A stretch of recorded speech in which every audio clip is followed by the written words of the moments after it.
Alors, bonsoir à tous. J'espère que vous allez super bien. Nous allons commencer la revue de ce 1er mai 2022. J'espère que vous fêtez bien. Voilà, parce que c'est la fête du travail, il ne faut pas oublier. D'accord, j'espère que vous fêtez bien. Même si vous êtes trader, c'est un... N'oubliez pas que vous travaillez également. D'accord, donc je vais commencer avec l'euro-dollar. L'euro-dollar, le plan qu'on avait établi sur l'euro-dollar, c'était le dimanche passé, d'accord, c'était soit le retour, c'est-à-dire cette zone-là est rejetée, le prix pour qu'on puisse chercher à prendre un achat ou la cassure. Et au cours de la semaine, on a assisté à l'accélération haussière du dollar. D'accord? Je vais passer sur le graphique du DXY tout à l'heure, vous allez voir.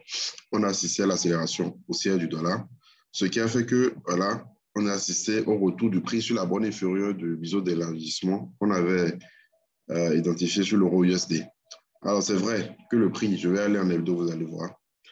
Nous sommes sur des plus bas record, d'accord, 1,0467 qui a été touché au cours de la semaine. C'est le plus bas de 2015. Ouais, donc c'est historique. C'est le plus bas de 2015. Donc le dollar est vraiment fort actuellement. Le dollar est très fort actuellement. Donc l'euro est en train de chuter. Donc là, le prix est revenu dans une zone de support majeur. D'accord, on n'est pas venu sur les 1,03, mais on est quand même venu sur la borne 1,0467. Et en plus de cela, vous avez la borne inférieure du biseau d'élargissement daily qui a été touché et qui est également en train de rejeter le prix. Et ça va donc, pour l'analyse de la semaine prochaine, je crois qu'on peut déjà essayer de prendre un achat sur ce rebond. D'accord? Prendre un achat sur ce rebond. Ce n'est pas encore trop tard. Ce n'est pas encore trop tard. 1,0467. Donc, bon, c'est vrai que ça, c'est pas très, très, très loin des 100 pips. D'accord? Mais je crois que c'est le moment idéal. Maintenant, à prévoir également cette marge pour le stop. Oui, cette marge pour le stop. Parce que le prix ne va pas rapidement rebondir comme ça. Vu que c'est des niveaux historiques et tout, ça va peut-être jouer un peu avant de repartir. Maintenant, ça dépendra également de ce que le marché va faire au cours de la semaine et aussi des événements qu'il y aura au cours de la semaine. Sans oublier également que la semaine prochaine, il y a les chiffres de l'emploi aux États-Unis qui vont sortir. Donc, c'est aussi capital. Alors, donc, comme je l'ai dit, techniquement, on peut déjà chercher à jouer sur le rejet de la borne inférieure du biseau d'élargissement daily, d'accord, avec un stop légèrement sous le plus bas établi au cours de la semaine. D'accord, là, on aura des objectifs vraiment très long terme. Hein. On aura d'abord cette zone qu'on avait identifiée. On aura ce niveau et puis ce niveau. Et puis après, la borne supérieure. Vu que c'est une figure daily, donc l'objectif final, c'est d'abord la borne supérieure de la figure. Ça, vous voyez. Donc, on peut chercher déjà, comme je l'ai dit, à prendre un rebond là-dessus. Donc, bien sûr, on ne sait pas, comme je l'ai dit, on ne sait pas les événements qu'il y aura au cours de la semaine, c'est-à-dire les événements imprévus, quoi. Je ne parle pas des informations du calendrier. On ne sait pas les événements imprévus. Et aussi, vu que l'euro est en train de chuter comme ça, peut-être que la BCE va prendre des mesures, d'accord, puisque le taux d'intérêt depuis pas mal de temps, depuis 2015-2016, est à 0%. Ils vont peut-être prendre des décisions, augmenter le taux, c'est possible. Tout dépend de comment ça va évoluer. Mais pour le moment, avec l'analyse technique, on peut chercher à jouer sur ce rebond. Et je parlais tout à l'heure de DSY, d'accord, qui est venu sur des niveaux historiques également. Je crois que j'ai envoyé ça dans le canal le vendredi, je crois. D'accord, le plus haut de 2016. Ouais, 2016-2017. D'accord, ça c'est venu sur le plus haut de 2016. Donc, c'est historique également. Donc, le dollar du mois, c'est très fort actuellement. Donc, vous avez vu également que c'est une zone de résistance. Vous allez en hebdo. Voilà, c'est une zone de résistance. Premier contact, deuxième contact, troisième contact. D'accord. Donc, si le dollar doit continuer sa hausse, il faudrait qu'on passe au-dessus des 103,86. Disons 103,87 carrément. D'accord. Au-dessus, on peut espérer la hausse, l'accélération, la continuation de la hausse du dollar. Donc, ce niveau également, comme je l'ai dit, peut rejeter le prix. Ça peut rejeter le prix. Donc, c'est pourquoi je suis en train de tabler sur la hausse de l'euro-dollar pour la semaine prochaine. Voilà. Donc, voilà ce qu'on peut dire pour l'euro USD. Alors, pour le gold,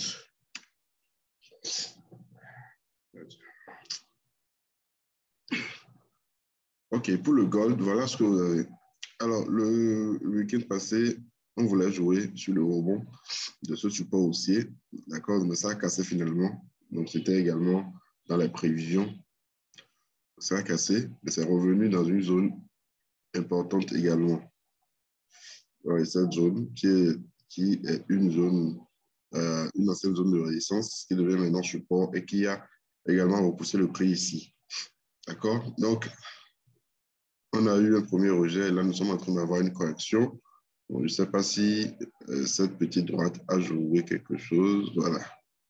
On peut dire, on peut parler de pullback de cette droite. Je vais en H1.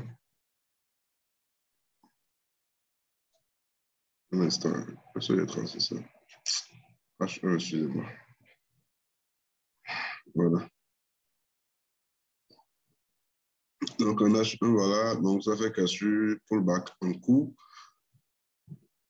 Voilà. Je vais voir Fibo. Donc, ça nous fait un 50% Fibo. Ça nous fait 50% Fibo. Donc, c'est un peu comme une deuxième chance pour ceux qui n'avaient pas pris le rebond ici. D'accord? Donc, ça nous donne une deuxième chance dans cette zone-là. Les 1890, 1895, 81.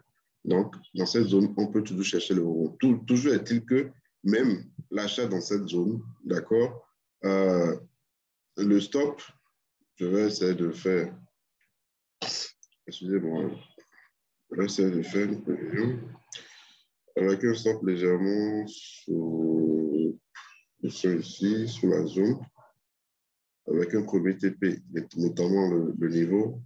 Et puis après, on aura un sommet ici.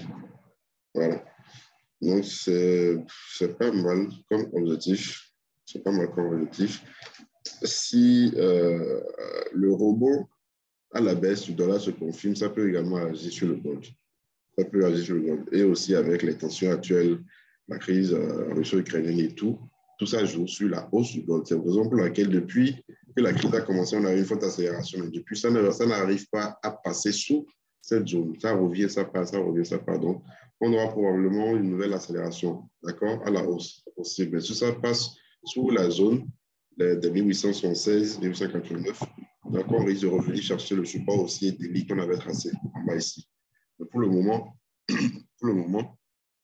on peut déjà jouer sur cette combo pullback plus 50-61 Fibo. Voilà. Un instant. OK, donc voilà pour le gold. Alors, le GBP-USD. Le GBP-USD ici, je vais aller en hebdo pour vous allez voir ce que ça nous a laissé en hebdo. Alors, bon, déjà, je reviens d'abord en H4. En H4, 240. En H4, le plan du dimanche passé, c'était quoi? On voulait prendre un rebond ici. Mais la pression vendeuse était trop forte. Vous avez vu ça, laisser des bougies de retournement et tout.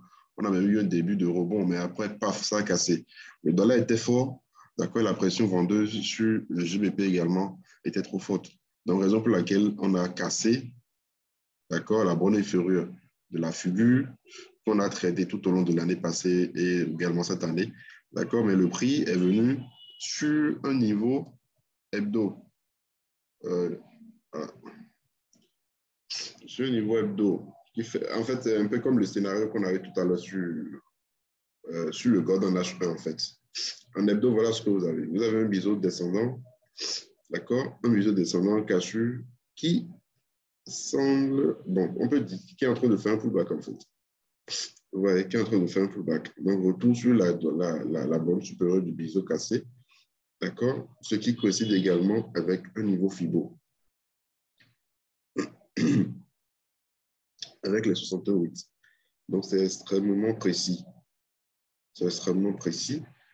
Et là, le ratio également est, comment on dit, le ratio est vraiment intéressant. Le ratio ici est vraiment intéressant.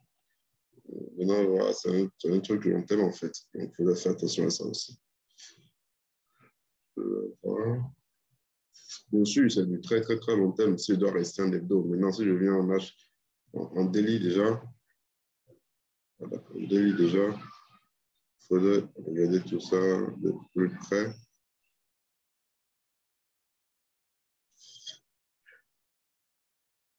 Bon, un truc de 100 et quelques pips pour des milliers de pips, c'est beaucoup. D'accord? On ne cherche même pas à prendre tout ça. Maintenant, comme je l'ai dit, c'est une combo. C'est l'analyse technique. Voilà ce que ça nous donne. Donc, on peut déjà chercher à jouer sur ce rebond. Je prends, on aura bien sûr des objectifs intermédiaires. D'accord? Déjà, ce niveau sera un objectif. D'accord? Jusqu'en haut, on aura des objectifs. Sans oublier cette droite aussi. Mais pour le moment, tant qu'on sera, d'accord, sur, comment on appelle ça? Au-dessus des 1,30, quoi, 1,24,96, voilà. D'accord, on sera haussier sur le GBP. Parce que voilà, on a un pullback hebdo et on a un FIBO hebdo, un 68 hebdo. Donc, c'est important. D'accord, on peut jouer sur le rebond. Maintenant, ça, c'est ce que la liste technique nous dit. Comme je l'ai dit tout à l'heure, on ne sait pas ce qui va se passer côté géopolitique, d'accord, à travers le monde. Donc, je ne sais pas, bon, je n'ai pas encore regardé le calendrier, je ne sais pas s'il y a réunion de la BOE, c'est-à-dire la Banque d'Angleterre au cours de la semaine prochaine. Et puis, il y aura également des événements imprévus également qui peuvent se passer. Voilà. Mais pour le moment, techniquement, on peut jouer sur ce rebond au niveau du GBP USD. OK. Alors, après le GBP USD, vous avez NZD USD également. Je vais finir rapidement avec les NZD, les USD du moins. NZD USD également qui est en train de revenir sur la bande inférieure ici. Je pense que nous allons attendre les surveiller pour jouer sur le rebond. Là, vous avez également une très bonne figure. D'accord, on a rebond et tout. Donc, nous allons attendre le prix en bas ici et voir comment ça va réagir pour chercher à prendre l'achat. D'accord, voilà. Ce qu'on peut dire pour le NZD. Pour le live des USD, c'est un peu plus, bon, pas aussi compliqué que ça. Cette zone-là, on l'a tradé également plusieurs fois. L'année passée, je crois. Voilà, l'année passée en 2021, depuis début d'année et tout. Donc, le prix est en train de revenir dans la zone. D'accord, le prix est en train de revenir dans la zone. Donc, c'est à surveiller également cette zone-là, la zone des 0,69, 76, 0,70,5. D'accord, donc c'est à surveiller. Ça n'atteint pas 100 pips la zone, donc c'est une bonne zone à surveiller pour un achat sur la UD USD. OK, alors, à part cela, à part la UD USD, je voulais parler d'une position que j'ai en cours sur le GBP JPY. Une position, je crois que ça a été envoyé également dans le canal. On a pris ça sur les 50% ici. Donc, c'est en cours également ici. Donc, c'est un peu tard pour prendre ça. C'est un peu tard. Pour chercher pour trouver un point d'entrée, là, actuellement, il faudrait aller en unité de temps inférieure. Je vais en H4. Je viens un instant. On va augmenter le zoom. OK. Je vais en H4. En H4,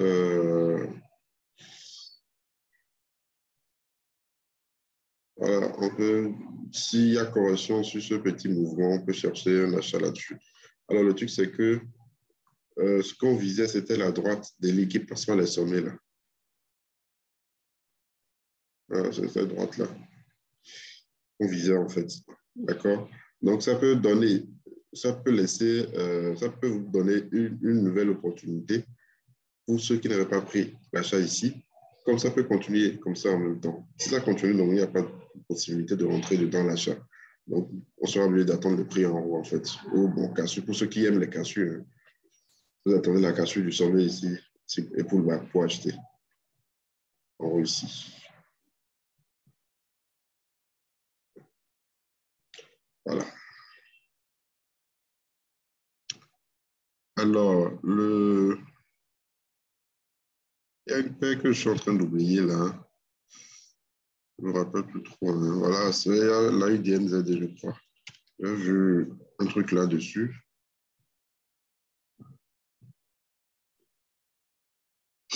Bon, c'est vrai que c'est une paire qui mèche beaucoup. C'est ça le problème. OK, la UDNZD, je vais aller en F2 également, vous allez voir. Voilà. Donc, on a un rebond, contact, contact et contact ici. Et vous voyez la bougie, la configuration que ça a laissé. C'est une très bonne bougie de retournement. D'accord? Donc, je crois qu'on peut chercher un rebond là-dessus. Bon, on a déjà eu le premier rebond ici. Hein, là, le prix est en train de revenir chercher. Peut-être ça va nous donner un double top. Donc, si le prix revenait en haut ici, on peut déjà chercher à prendre la vente. D'accord? Maintenant, pour ceux qui sont prudents, hyper prudents, là, vous allez vraiment rater beaucoup. Donc, vous serez obligé de dire que bon, je vais attendre que ça casse d'abord ce support aussi avant de rentrer dedans. Voilà. Donc, c'est un peu ça. Sinon, je crois que c'est un très bon plan aussi. D'accord? Si on prend ça comme un premier top, un deuxième top, donc, pour être agressif, c'est qu'on va prendre le deuxième top automatiquement en haut ici. D'accord? Maintenant, on considère ce support comme la ligne de coup. Maintenant, reste à savoir si ça va casser la ligne de coup, le support aussi au même moment où ça va casser quelque part ici. Là, vous n'aurez pas d'espace. Vous serez obligé d'attendre que ça casse également le support aussi avant de rentrer dedans. Voilà. Donc, c'est également un très bon plan. La UDNZD. Voilà. C'est pas mal. C'est un très bon combo ici aussi. On a deux droites ici sur lesquelles le prix a fait rebond. OK. Vous avez l'USDJPY aussi. L'USDJPY qui a formé des sommets historiques. Sommets historiques. D'accord? Depuis des semaines, ça ne fait que des. Ça n'évolue qu'en ligne droite. Voilà. En ligne droite. Des records de 2002. Hein, 2002. 2002. Voilà. D'accord? Maintenant, est-ce que ça va corriger finalement? Avec le dollar qui a rencontré une résistance majeure, est-ce que ça va corriger finalement? C'est bien possible. Déjà qu'en H4, vous avez déjà un signal de retournement. Ouais. Troisième rebond ici. Là, ça a commencé à chuter. Le point d'entrée idéal, c'était ici. Peut-être ça va nous laisser 50% en H1 ici pour entrer à l'intérieur où vous attendez carrément la cassure pour prendre la vente. Voilà. Comme ça peut également faire rebond, bien sûr. D'accord? Donc, c'est également un très bon plan. Alors, ce sont les plans que nous allons surveiller au cours de la semaine prochaine. Les plans qui me semblent vraiment importants, vous avez le GBP/USD, vous avez l'euro-dollar et vous avez le gold. D'accord? Les autres plans également sont intéressants, mais je vais beaucoup plus me focaliser sur les trois que j'ai cités. Bon, sans oublier NZ et USD qui est également en train de revenir sur un niveau important. Voilà. Alors, il y a l'US100, je vais rapidement passer dessus. Je ne l'ai pas consulté depuis un moment. OK. Alors, l'US100 est revenu sur les niveaux le plus bas de masse. OK. Bon, c'était lors de le début de la guerre ou bien quoi, là, je crois. Hein. C'est revenu. Est-ce que ça va repartir finalement? Je vais décaler la droite. Voilà. OK. En tout cas, c'est une zone de support. D'accord? C'est une zone de support sur laquelle on peut jouer déjà le rebond. Déjà qu'on a déjà eu un premier rebond ici, ça va peut-être former un double bottom, premier creux, deuxième creux. En tout cas, on a une très bonne zone, d'accord, dans laquelle on peut jouer. On peut prendre un achat pour ceux qui traitent le Nasdaq. Donc, on peut chercher à jouer sur ce rebond, d'accord, pour anticiper la formation d'un double bottom. Ou, voilà, si cassure et clôture, pullback et tout, on peut prendre une vente là-dessus. Et n'oubliez pas les indices, d'accord, à très long terme, les indices sont haussiers. Donc, les ventes sur les indices, généralement, c'est pour faire du scalping ou bien du day trading. Sinon, si vous voulez faire du swing sur les indices, c'est tout souvent à l'achat. Voilà.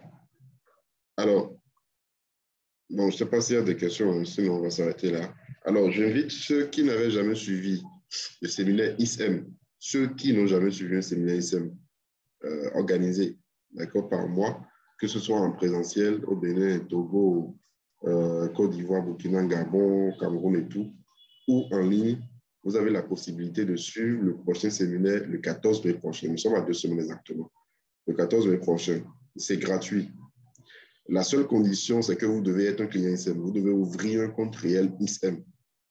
Est-ce que vous voyez? Et en plus de cela, comme je l'avais dit la dernière fois dans le canal, à partir du mois de mai, nous allons activer les bonus 100%. Pour ceux qui connaissent bien le broker ISM, les bonus ne sont pas donnés comme ça. C'est uniquement à des périodes extrêmement précises que ces bonus sont offerts. Donc, pour ce séminaire, on offre les 100% de bonus jusqu'à $500 de dépôt pour les participants. Maintenant, si vous vous inscrivez et que vous avez déjà un compte réel ISM, nous allons vous envoyer le lien d'affiliation au séminaire et vous allez ouvrir un compte supplémentaire et nous envoyer l'idée pour qu'on puisse envoyer à ISM pour qu'il puisse activer le bonus là-dessus. Mais les bonus seront activés après le séminaire, donc à partir du 16. Le séminaire, c'est le 14. Donc le 16, ils auraient déjà reçu les idées et les bonus seront activés à partir du 16. Généralement, les bonus sont valables pour 2 semaines, c'est-à-dire vous avez 2 semaines à partir du 16 mai pour faire le dépôt pour obtenir le bonus. Voilà.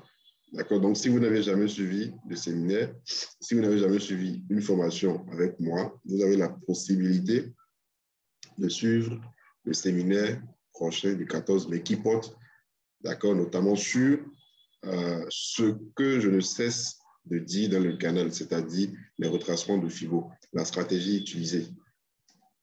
OK, la stratégie utilisée sur les retracements de FIBO. Ceux qui ont déjà suivi la formation n'ont plus forcément besoin de suivre le séminaire. Mais ceux qui n'avaient jamais suivi soit une formation ISM, une formation avec moi ou un séminaire ISM avec moi peuvent s'inscrire, le lien est dans le canal Telegram, peuvent s'inscrire pour suivre le séminaire. Donc, ce sera vraiment intéressant. On va parler de tout ce qui a rapport avec le retracement de FIBO, les différentes combinaisons possibles avec les figures chartistes et tout, les combinaisons avec le RSI également. Donc, inscrivez-vous, c'est gratuit. Si vous avez des questions, vous écrivez directement sur Telegram. Vous avez le lien en bas de la vidéo. Voilà. Donc, je ne sais pas s'il y a des questions. Hein. S'il y a des questions, vous écrivez directement. Sinon, on va s'arrêter là pour ce soir.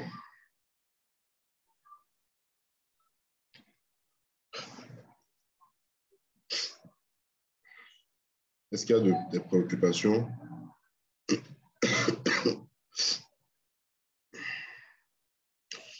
Ok, non, je crois que non. Donc, on va s'arrêter là. Bien. Ok. Le Zoom sera... Vous parlez de ce Zoom, je crois. Hein? Vous parlez de la séance d'aujourd'hui. La séance d'aujourd'hui sera disponible sur la chaîne YouTube d'ici une heure. Si tout va bien, d'ici une heure. D'accord? Et puis, je vais envoyer le lien dans le canal Telegram et puis vous allez suivre ça. Ok, ok, merci. Donc, vous passez une excellente soirée et très bonne semaine de trading à vous.